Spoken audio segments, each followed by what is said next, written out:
All right, guys, we have some exciting updates with our numbers. 2024 has ended and we are in 2025. Etsy continues to be our most profitable sales channel across all of our brands. And in this video, we are not only going to be sharing a recap of what happened with our second brand in 2024, but we're also going to be sharing a lot of valuable insights on what we're going to do to grow in this 2025 year. And of course, we are going to be sharing profit numbers because ultimately the only thing that matters is profit. Keep in mind, this is a handmade shop. So all of my brands personally have been handmade, but the lessons learned and the strategies we're going to be using moving forward also apply if you're doing digital downloads or print on demand. So without further ado, let's hop into my computer screen and let's get right into it. So as you can see in 2024, our total sales on Etsy was $284,000. This is after the shipping collected, discounts, and refunds. And this was our total top line sales. And you can see compared to 2023, we are down 6%. So we didn't decline that bad, but we aren't growing. And the goal in business is obviously to grow every year over year. So we obviously maintained it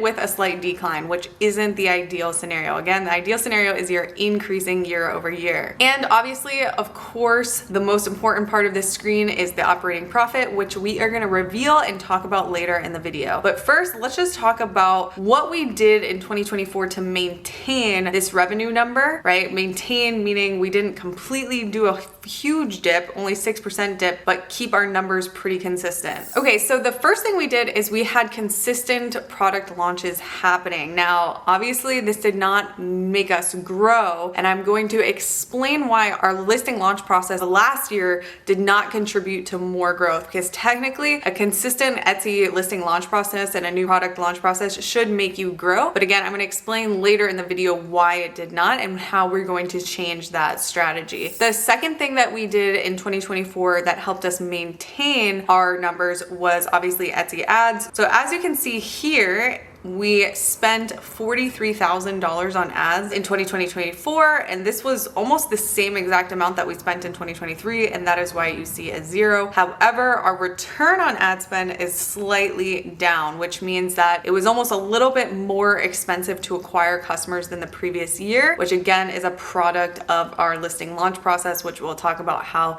we're gonna fix that later. But overall, what this is saying is that we spent the same amount. It became a little bit more expensive to acquire a customer. There's something that we can improve clearly since we did not grow in 2024. However, spending this amount did actually help us maintain those numbers. And we're gonna also share later in the video when we talk about profit, what our profit losses would have been if we did not spend this $43,000, right? $43,000 is almost the exact same amount that we spent in 2023, but there was a few things that changed. We obviously still made more profit if we did not spend the money, but the amount of profit we made was slightly less. And we'll talk more about that later in the video. So as you can see, if I go into my Etsy ads dashboard and I go to the stats of 2024 for the whole year. So if we go to 12/31/2024 on on-site ads, we spent $41,000, and that was an additional $132,000 in revenue in 2024. And on off-site ads for the whole year of 2024, that brought us an additional 15,000 sales. So 132 plus 15,000, that is an additional, let me just do the math real quick, 132 plus 15, right? That was an additional $147,000 of revenue that we otherwise would have not made in 2024 if we did not spend that $43,000. And again, we're gonna break down what that actually means in terms of profit later in the video, but just keep these numbers in mind. The sole purpose of Etsy ads is to increase your profit. If they're not increasing your profit, then there would be no point of running Etsy ads. And if you're somebody that's personally struggles with Etsy ads, if this video isn't enough for you, after this video, I have a full free masterclass in the link in my description. There's no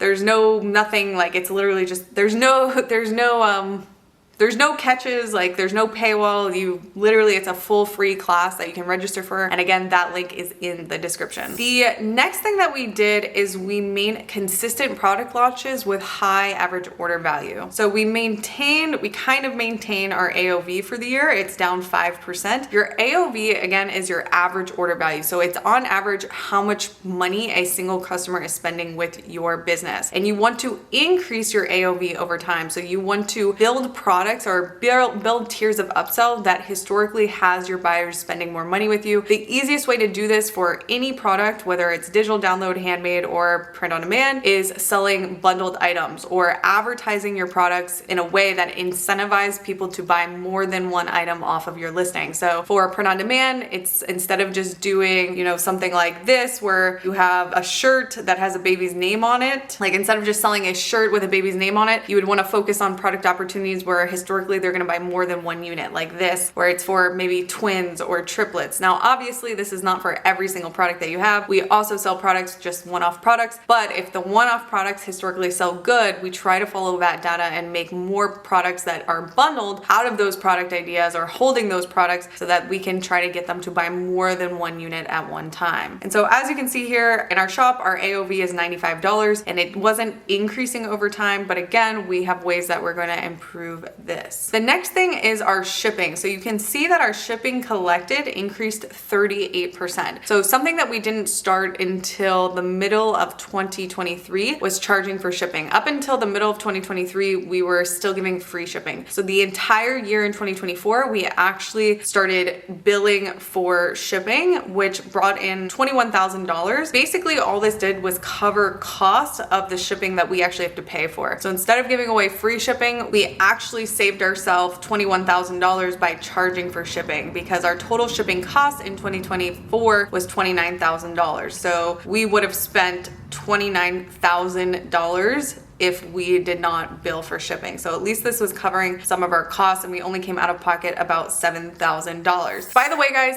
the screen recordings that I'm showing you my Etsy numbers from is from a tool called ProfitTree. And they're not only the first ever automated Etsy profit tracking solution where they show you numbers like this, they show you your profit after your product costs, your fees, your advertising costs. They also have an ads tab that we're gonna be talking about next that helps you optimize your Etsy ads. So to help you scale profitably, which we'll show you how that's done here in a second. One note on the shipping, one could argue that maybe because we were charging for shipping, that was the reason why our shop saw a decline, but we know that's not true because in 2023, the amount of orders almost stayed about the same. So in 2023, we had 3,379 orders. You can see our AOV was slightly higher. And then if we go to 2024, our amount of orders are 3,395. So we actually almost got slightly more orders. It's just people are historically spending slightly less. And there's another thing that happened, which again, we'll talk about here in a second, is that our ROAS was declining. So people were historically spending less. Our return on our ad spend was becoming more difficult and our profit margin percentage decrease. So all of these other factors contributed to the decline from 2023 to 2024. So we can't justify that, because we're charging for shipping, that's what caused the decline. Because again, the amount of orders that we actually got was more. So again, we can conclude that it's an actual listing, a product problem, you could say, more than shipping collected. So now we are going to talk about what we're going to do moving forward in 2025 to actually increase this number and not just maintain it. So there's a few things that we're going to need to do in order to fix this. In 2024 and 2023, basically our strategy for launching new products was by picking out new fabrics and new designs that we personally liked. It wasn't really based off of data or what the market was saying or even our own data. So one way that we're going to analyze our shop is by focusing on supplementing our products products that were bestsellers and trying to replace them with new bestsellers. So if we look at our listing report in ProfitTree, you can see in our first 10 most profitable products, 1, 2, 3, 4, 5, 6, 7, 8, 9, 10. Yeah. In the top 10 most profitable products for 2024, you can see that there's 3 that are really on a decline compared to the previous time period. That means that our best-selling listings that historically were selling the best in 2023 are having a slow death in a way, you can say, right? You can't really revive a listing back from the dead other than doing a fresh new round of photography and relisting it in a fresh new listing to give it a fresh new shot at the algorithm, which is something we're definitely going to do or are doing. But something that we haven't done in terms of basically creating new products was focusing on products like these ones that are seeing a huge uptick in trend compared to the previous time period and trying to evolve that product further. So here in row 3, we have one that's up 64% in terms of profit, in terms of bringing us more profit compared to the previous time period. And it's only a single product listing. So it's not a bundled listing. So something that we would do is consider taking that product, not just our dyeing products, but actually our products that are doing really well, and bundling them and putting those in listings with other products to see if we can bundle with other products to improve upon what's already there. So we already know that the individual product is working. And so what if we bundled this with a couple of our other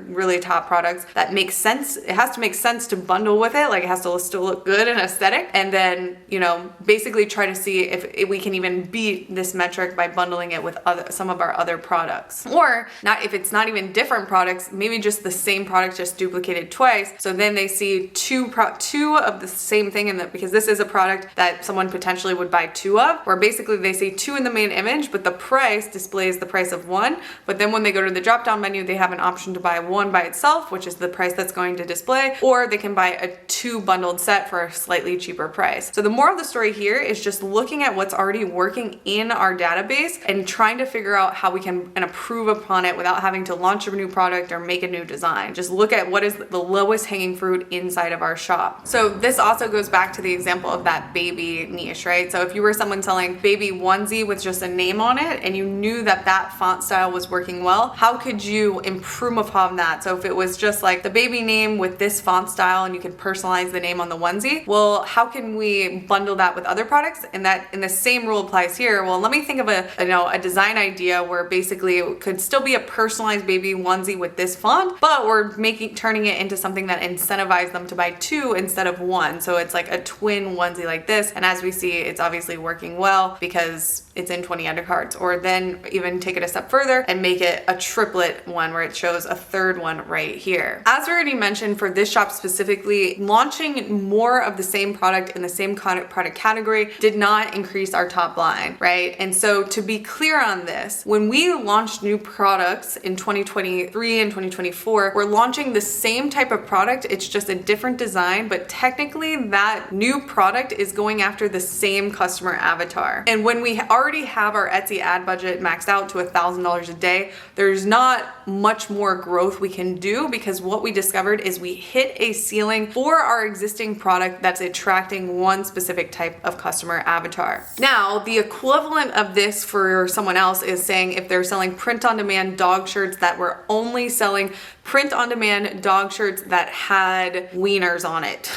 like a wiener dog, right? So there is a consistent pool of data sample of people specifically looking for a wiener dog shirt, right? So that is the equivalent, right? Only a specific customer avatar is specifically looking for a wiener dog. If you sell German Shepherd shirts, that's a different customer avatar looking for a different dog shirt. But that is just to give you a parallel of what we did in our own shop. And so in 2025, to fix this, there's 2 ways that we can expand upon what's there. Number 1 is by introducing a lower tier product. So this does not really apply to the dog shirt sample since, shirts are going to maintain pretty much the same price point. But for us, we're selling at a really high price point. So we could first consider selling a new batch of products. So the same product, but a lower ticket price point. So if you're in jewelry, that's like if you're only selling solid gold jewelry, you could consider going downward and selling fast fashion jewelry. So now you have a lower barrier of entry product, and that could apply to us as well. But two, especially if you're print on demand, this one's a little bit more relatable in that wiener dog scenario, is selling products that attract a new customer avatar, right? And so if you were selling specifically only wiener dog shirts, right, you would consider selling German Shepherd shirts or cat shirts, or I don't know, bird shirts if you have bird pets, right? You still fall under that category of an animal shop,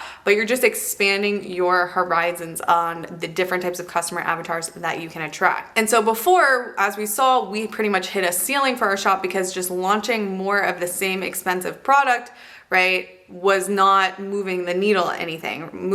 So we need to cross niche or get into different categories where we're attracting a different customer, a slightly different customer, but still makes sense to buy from our shop. Now, the number 3 thing that we're doing differently in 2025 is, and this is where profit is going to come into play. So this is where profit comes into play. So as you can see, or in 2024, drum roll please, our profit was $92,800 at a 33% profit margin percentage after our product costs, so all of our product costs and our operating expenses. So our operating expenses are those transaction fees, processing fees, listing fees, the cost of shipping, and our ad costs. So our bottom line number is $92,000. And as you can see, even our profit margin percentage decreased by 8%, which is partially due from our AOV decreasing, and then also our ads cost per acquisition, or our cost of our ads increasing. So it became more expensive to get customers from our ads. So the last way that we can improve these numbers is by trimming down our ad cost percentage. Ads and marketing for an Etsy business is one of the biggest variable expenses in any business. Marketing is just one of the biggest variable expenses that you don't actually know what that percentage or what that piece of the pie is going to be, this purple piece of the pie here, until you just start running ads and seeing how much it's costing you to acquire customers. Etsy ads are still the cheapest cost per acquisition I've ever seen. Like 15% is historically still very low compared to what you'll find on Meta ads or Google ads, or honestly anywhere else, unless you're just doing viral organic content. I've never seen a cheaper cost per acquisition of 15%. So, and then not to mention offsite ads on Etsy are 12%. However, there's still room for improvement. So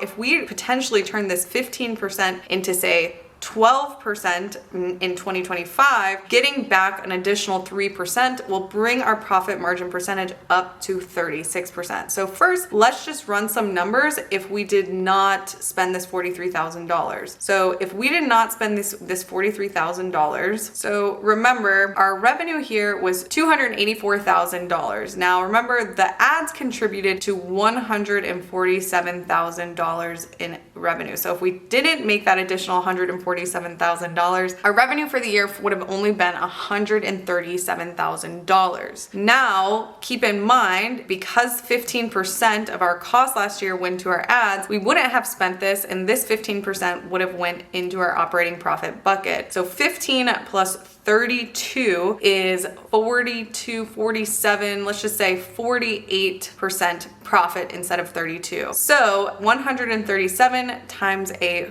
48% operating profit, right? Our operating profit last year would have been only $65,000. Yes, so our operating profit last year would have only been $65,760, which if we subtract that from our 92,800, then our minimum loss of profit last year would have only been, we would have missed out on $27,000 minimum of profit if we did not invest that $43,000. Now that we know that even at 15% ad cost percentage, we're still making more money, how do we get this 15% down to say 12% next year and increase this to 36%. Well, ProfitTree has an advertisement tab here, and this advertisement tab shows you exactly what you need to see to make a decision, because the Etsy ads dashboard actually doesn't. ROAS, and this ROAS here is the same ROAS that you see inside of your Etsy ads dashboard, but this is not an indicator of profitability for an ad and whether or not the ad should live or die. The only thing that actually matters is how much profit you're making after the ad spend. And if listing